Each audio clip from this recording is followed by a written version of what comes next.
ಮಾಡುವಂಥ ಕೆಲಸವನ್ನು ನಾವೆಲ್ಲರೂ ಸೇರಿ ಮಾಡ್ತಾ ಇದ್ದೀವಿ.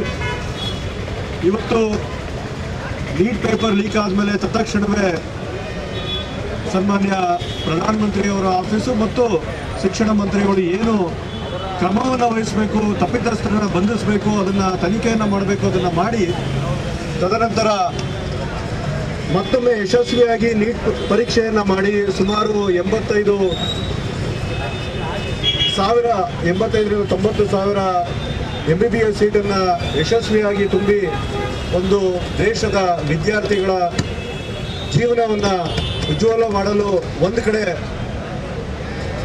ದಾಪುಗಾಲಿಡ್ತಾ ಇತ್ತು ಅಂತ ಹೇಳಿದ್ರೆ ಭಾರತೀಯ ಜನತಾ ಪಾರ್ಟಿಯ ನೇತೃತ್ವದಲ್ಲಿ ದೇಶ ಇನ್ನೊಂದು ಕಡೆ ಈಗಾಗಲೇ ಹೇಳಿದಂತೆ ವಿದೇಶಿ ಮೂಲಗಳಿಂದ ಹಣವನ್ನು ತಗೊಂಡು ಬಂದು ದೇಶದಲ್ಲಿ ಈ ಆಗ್ತಾ ಇರುವಂಥ ಪ್ರಗತಿಯನ್ನು ಸಹಿಸದೆ ಅಲ್ಲಿ ಅಸ್ಥಿರತೆಯನ್ನು ಮೂಡಿಸಬೇಕು. ಈ ದೇಶದ ಸರ್ಕಾರವನ್ನು ಸಂಖ್ಯಾಬಲದಿಂದಂತಲೂ ಅವ್ರು ಗೆಲ್ಲೋದಕ್ಕೆ ಸಾಧ್ಯ ಇಲ್ಲ. ಯಾವುದಾದ್ರೂ ರೀತಿಯಲ್ಲಿ ಒಂದು ಕೇಯಸ್ ಅನ್ನು ಉಂಟು ಮಾಡಬೇಕು, ಅಸ್ಥಿರತೆಯನ್ನು ತರಬೇಕು, ಈ ದೇಶದಲ್ಲಿ ಅಜಾಗ್ರತೆ ಮೂಡಿಸಬೇಕು ಅಂತೇಳಿ ಇವತ್ತು ಈ CJP ಮತ್ತು ಅದರ ಜೊತೆ ಕಾಂಗ್ರೆಸ್ ಪಕ್ಷ ಏನು ಕೈ ಜೋಡಿಸ್ಕೊಂಡು ಬಂದಿದೆ, ಇದು ನಿಜವಾಗ್ಲೂ ಹೇಡಿತನ.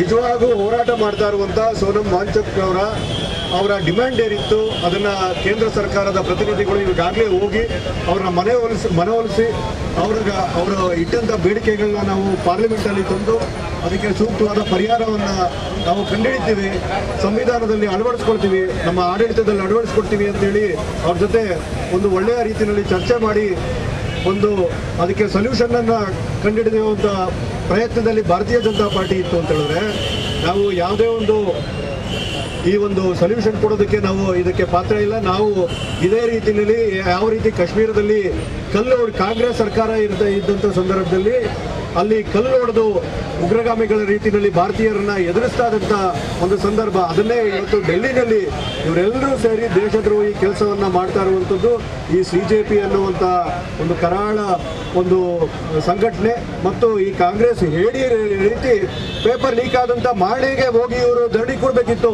ಅಷ್ಟೊಂದು ನೈತಿಕತೆ ಇದ್ದಿದ್ರೆ ಇವರೆಲ್ಲರೂ ಕಾಂಗ್ರೆಸ್ ಅವರು ಇದ್ರಲ್ಲ ಇಡೀ ದೇಶದಲ್ಲಿ ಹೋಗಿ ಧರಣಿ ಕೊಡಬೇಕಿತ್ತು, ಅವತ್ತು ಕೇಳಬೇಕಿತ್ತು.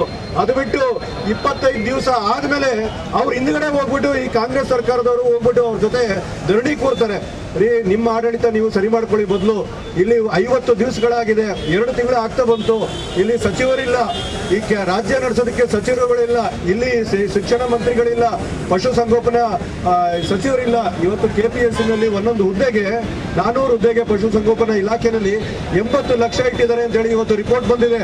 80 ಲಕ್ಷದ ಬೇಡಿಕೆ ಇಟ್ಟಿದ್ದಾರೆ ಅಂತ ಹೇಳ್ಬಿಟ್ಟು ಇವತ್ತು ಸರಿಯಾಗಿ KPSC ಎಕ್ಸಾಮ್ ಬರ್ದಿರೋರಿಗೆ ಕೆಲಸ ಕೊಡುವಂಥ ಕೆಲಸವನ್ನು ಮಾಡಿ, ಅದು ಬಿಟ್ಟು ಈ ಹರಾಜಾಗ್ತಾ ಇರುವಂಥ ಕೆಲಸಕ್ಕೆ ಕೈ ಹಾಕ್ತಾನೆ ಇಲ್ಲಿ ನಿಮ್ಮ ಸರ್ಕಾರ ಯಾವುದೋ ಒಂದು ಅಲ್ಲೋ ಇಲ್ಲೋ ಒಂದು ರಾಜ್ಯದಲ್ಲಿ ಅಧಿಕಾರ ಹಿಡಿದಿರುವಂಥದ್ದನ್ನ ಸರಿಯಾಗಿ ಅಧಿಕಾರ ನಡೆಸುವಂಥ ಆಡಳಿತ ನಡೆಸುವಂಥ ಕೆಲಸವನ್ನು ಮಾಡಿ ಇವತ್ತು ರಾಹುಲ್ ಗಾಂಧಿ ಅವರು ಇಲ್ಲಿ ಕಾಂಗ್ರೆಸ್ ಸರ್ಕಾರದಿಂದ DK ಶಿವಕುಮಾರ್ ಅವರು ಮುಖ್ಯಮಂತ್ರಿಗಳಾದ್ಮೇಲೆ 1 ತಿಂಗಳು ಅವರು ಅವ್ರಿಗೆ ವಿದೇಶದಲ್ಲಿ ಕೂರ್ತಾರೆ ಅಂತೇಳಿ ಯಾವುದೇ ರೀತಿಯಲ್ಲಿ ಇಲ್ಲಿ ಸಚಿವ ಸಂಪುಟದ ವಿಸ್ತರಣೆ ಆಗೋದಿಲ್ಲ, ಸಚಿವರನ್ನು ನೇಮಕ ಮಾಡೋದಿಲ್ಲ. ರಾಜ ಎಲ್ಲೋ ಕೂತಿದ್ದಾನೆ, ಇವರೆಲ್ಲರೂ ಕೈ ಕಟ್ಕೊಂಡು ಕೂತಿದ್ದಾರೆ, ಇಲ್ಲಿ ರಾಜ್ಯದಲ್ಲಿ ಆಡಳಿತ ಮಾಡಿದ್ದಾನೆ. ನಿಮ್ಮ ಆಡಳಿತ ವ್ಯವಸ್ಥೆಯನ್ನು ಸರಿ ಮಾಡಿಕೊಂಡು ನೀವು ಈ ಸಿಕ್ಕಿರೋ ಅಧಿಕಾರನ ಸದುಪಯೋಗ ಪಡ್ಕೊಳ್ಳಿ ಅಂತ ಹೇಳೋದಕ್ಕೆ ಎಚ್ಚರಿಕೆಯನ್ನು ಕೊಟ್ಟು ಇವತ್ತು ದೇಶ ಬಹಳ ಪ್ರಗತಿಯ ದಾಪುಗಾಲಾಗ್ತಾ ಇದೆ. ಅದನ್ನು ಸಹಿಸಕ್ಕಾಗ್ದೇ ಮಾಡ್ತಾ ಇರುವಂಥ CJP ಮತ್ತು ಕಾಂಗ್ರೆಸ್ ಪಕ್ಷದ ವಿರುದ್ಧವಾಗಿ ನಾವೆಲ್ಲರೂ ಎಚ್ಚರಿಕೆಯನ್ನು ಕೊಡ್ತೀವಿ. ಮುಂದಿನ ದಿವಸಗಳಲ್ಲಿ ಇವತ್ತು ನಾವು ನಿನ್ನೆ ನೋಡಿದ್ವಿ, ವಿದ್ಯಾರ್ಥಿಗಳು ಅಂತ ಹೇಳ್ಕೊಂಡು 4 ಜನ ಸೇರಿಕೊಂಡು ವಿದ್ಯಾರ್ಥಿಗಳನ್ನ ಕಾಲೇಜ್ ಬಿಡಿಸ್ಕೊಂಡು ಅವ್ರನ್ನ ಪ್ರತಿಭಟನೆ ಕರ್ಕೊಂಡ್ಬರ್ತೀರ. ದಯವಿಟ್ಟು ವಿದ್ಯಾರ್ಥಿಗಳು ಓದೋದನ್ನು ಡಿಸ್ಟರ್ಬ್ ಮಾಡಿದ್ರೆ ಸರಿಯಾಗಿ ಓದ್ತಾ ಇರುವಂಥವ್ರು ಎಲ್ಲರೂ ಇವತ್ತು ಕಾಲೇಜ್ಗಳಲ್ಲಿ ಸ್ಕೂಲ್ಗಳಲ್ಲಿ ಓದ್ತಾ ಇದ್ದಾರೆ. ಅವರಿಗೆ ದಿಕ್ಕು ತಪ್ಪಿಸುವಂಥ ಕೆಲಸವನ್ನು ಕಾಂಗ್ರೆಸ್ ಪಕ್ಷದವರು ಮಾಡಿದರೆ ಸರಿಯಾದಂಥ ಆಡಳಿತ ಮಾಡಿ ಅಂತೇಳಿ ಎಚ್ಚರಿಕೆಯನ್ನು ಕೊಡ್ತಾ ನನ್ನ ಮಾತನ್ನು ಮುಗಿಸ್ತೇನೆ. ಕರ್ನಾಟಕ ನ್ಯೂಸ್ ಡಿಜಿಟಲ್ ಚಾನಲ್ ಅನ್ನು ಈಗಲೇ ಸಬ್ಸ್ಕ್ರೈಬ್ ಮಾಡಿ. ಧನ್ಯವಾದಗಳು.